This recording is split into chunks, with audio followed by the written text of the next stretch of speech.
What if the baby you found at the altar of a church on a beautiful morning grew up to become the pride of your life, only for someone to show up years later saying, "That's my daughter"? This is the story of Adora and the woman who loved her when no one else would. But the truth would change everything. It was just before sunrise in the quiet village of Umoneke.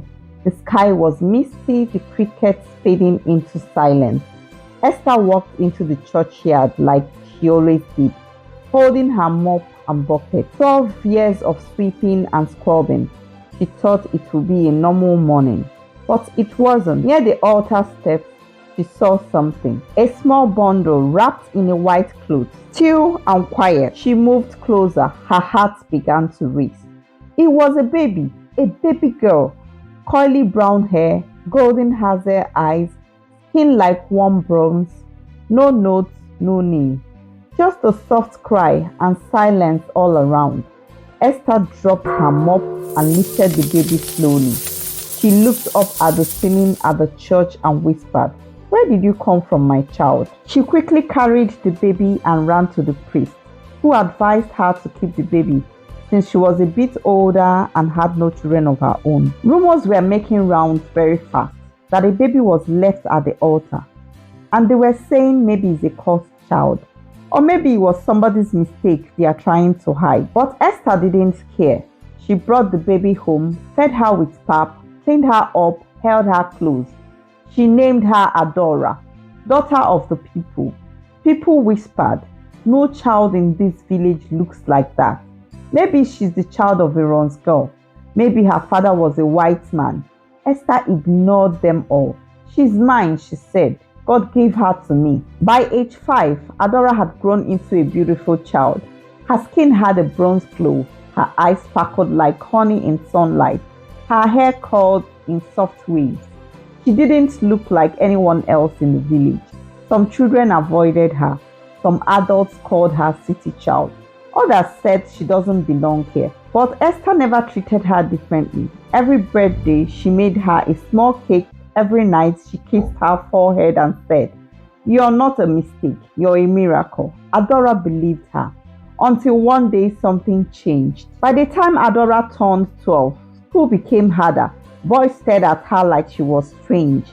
Girls mocked her. "Why is her skin like that? Who does she think she is with that city hair?" One day, Adora went home, threw her bag down and shouted, "Mama, who am I? Why don't I look like anyone else?"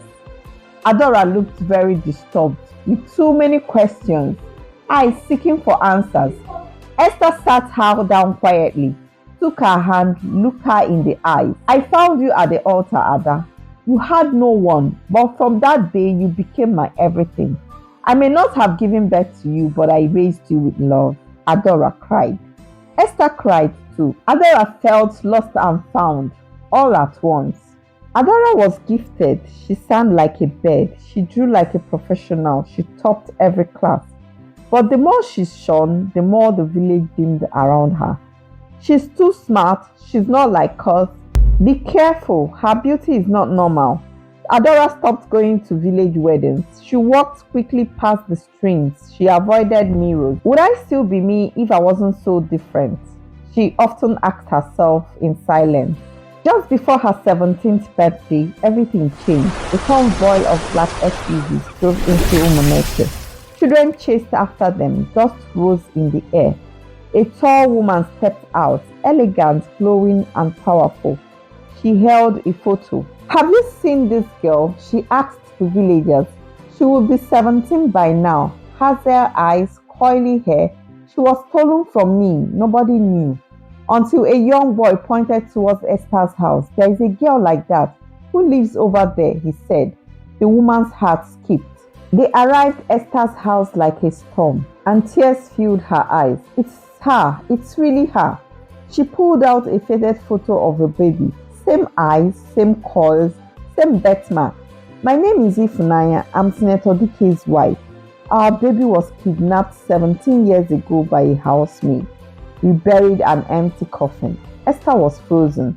Adora was speechless. "I raised this child," Esther said. "She's mine." Ifunanya fell to her knees. "Please, let me take my daughter home." At this point, Esther doesn't know if she was saying the truth. Esther walked her out and asked her never to show her face again. She pleaded, but Esther refused, so they left. Rumors began to circulate that Ifunanya got pregnant out of wedlock before her marriage to the senator, and in order to avoid disgrace and humiliation from her family, she came and abandoned the baby at the church. Esther doesn't know what to believe again. After 2 weeks, Ifunanya returned to Esther's house with her husband, this time in a very quiet manner. They pleaded with Esther to give them a listening ear. But Esther accepted on one condition, that they must come open how Adora was abandoned at the church that fateful day. Ifunanya confirmed Esther's suspicion.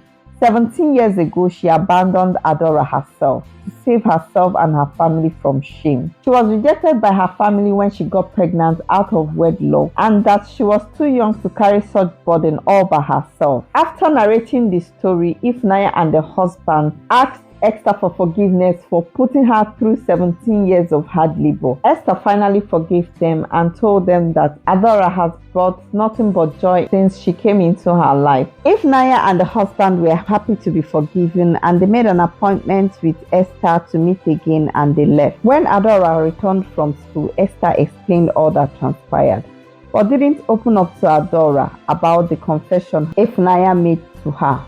She only encouraged Adora to be able to accept her new parents and also be able to forgive them for abandoning her for this past 17 years, and also see it as a chance and blessing that life has brought their way for the two of them to meet. Adora cried throughout and later calmed down. 2 weeks later, Ifunanya and the husband came back for Adora. This time they visited with so many goodies. They brought wrappers, gifts, clothes for Adora, and new phones.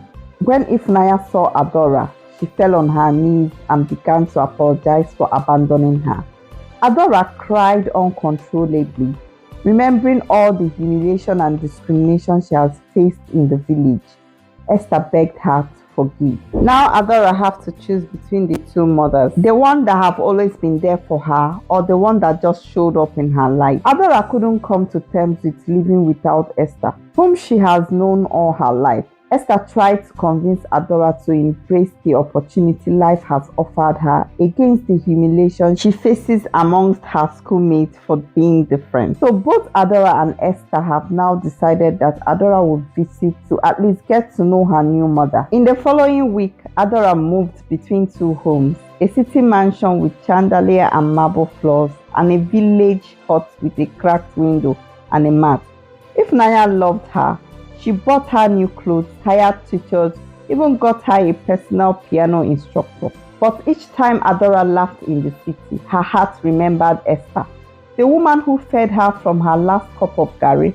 One night, Adora told Ifunanya, "You gave me life, but she gave me love. The village where my mommy Esther lives, that's where my heart lies.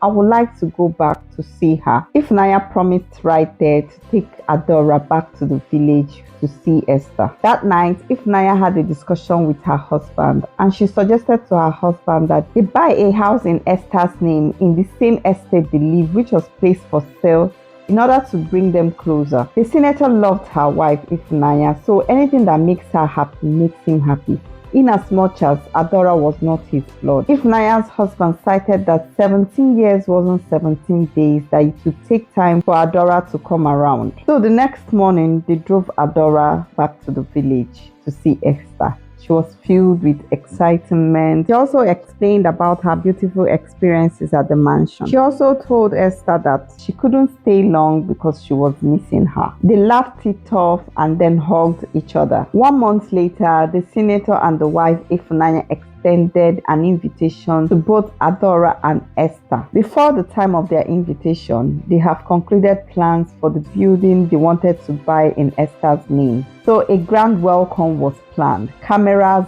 balloons, food to eat and drink, and they invited some of their close friends. They first arrived at the senator's house, so they walked to the new apartment since it was close to their own house. When they got there, Adora thought maybe they were visiting a neighbor to celebrate a special day with them, not knowing that the senator and the wife Ifunanya have bought that property in Esther's name. So when they got to the building, he handed over the keys and informed her that they have bought this property in her name, and it was a way to thank her for everything she has done for them all these years. The senator and Ifunanya have been married for 15 years, and not each day that passed that Ifunanya did not remember her daughter Adora. Esther fell down in surprise. She wailed, and Ifunanya consoled her. She later got hold of herself and she was given a microphone to talk, at least to cut the ribbon. But instead, Esther gave Adora the microphone to speak on her behalf. Adora stepped forward. Heart pounding, she took the mic and said, "Before I was a senator's daughter, I was nobody. Before this dress, I wore borrowed uniforms. Before all these many people around me, I was ignored. But one woman, my mommy Esther, loved me when I had nothing. She didn't give me her blood. She gave me something greater, her heart." The whole place was filled with emotions. People cried while Adora spoke. At the end, she thanked Ifunanya and her husband for making that day beautiful for Esther, her mother, and gifting her a home to call her own. That night, Esther and Adora sat on the porch of the new home. Stars filled the sky. A soft wind blew. Adora leaned her head on Esther's shoulder. "Thank you for picking me up that day," she whispered. "When no one wanted me," Esther smiled. "If I had to choose again, I would still choose you, Ada. Every time." And in that moment, the child nobody claimed became the daughter every mother wished for. Have you ever loved someone like Esther, even when the world didn't? Or maybe you have felt like Adora, different, rejected, misunderstood. But always remember, sometimes the child nobody wants becomes the one everyone needs. Tell us where you're watching from, and never forget, love is louder than blood.